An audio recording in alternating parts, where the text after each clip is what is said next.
Énorme succès pour notre petit Sonic 3, messieurs, dames. Oui, le film est en train de tout péter. Est-ce que je fais un tour sur ma chaise? Let's go, je fais un tour. Allez, c'est parti. Encore une fois, ça m'amuse vraiment. J'adore les chaises qui tournent comme tout le monde. Pourquoi c'est un énorme succès?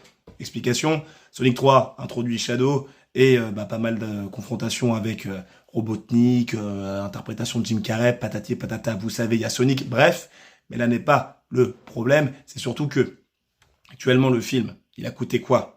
À être produit, il a coûté 122 millions de dollars, ce qui est une sacrée somme. Et pour qu'un film soit rentable, je l'ai déjà expliqué sur cette petite page, eh bien, il faut que le film fasse 2 à 3 fois son budget, étant donné qu'il y a pas mal de coûts qui rentrent en compte, dont les coûts de marketing, de communication, enfin, vous voyez un peu toute la promo qu'il y a autour du film et qui n'est pas comptabilisée dans le coût du film, dans le chiffre que je viens de vous présenter. Et donc, il faudrait que le film, pour qu'il puisse marcher, fasse à peu près 360 millions de dollars s'il fait x3, ou enfin entre 300 et 360 millions, on va dire.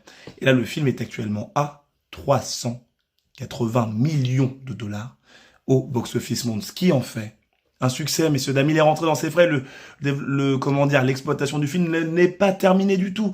Donc il va encore amasser encore et encore, il pourrait même devenir le film Sonic qui a le plus rapporté, car il me semble que c'est Sonic 2 qui avait le plus rapporté au box-office avec plus de 400 millions. Et là, Sonic 3 est en train de le talonner. On espère que ça va arriver vu que Sonic 3 était quand même assez phénoménal. Dites-moi ce que vous en pensez dans les commentaires. C'était Ludo du Ludoverse. À la prochaine. Ciao.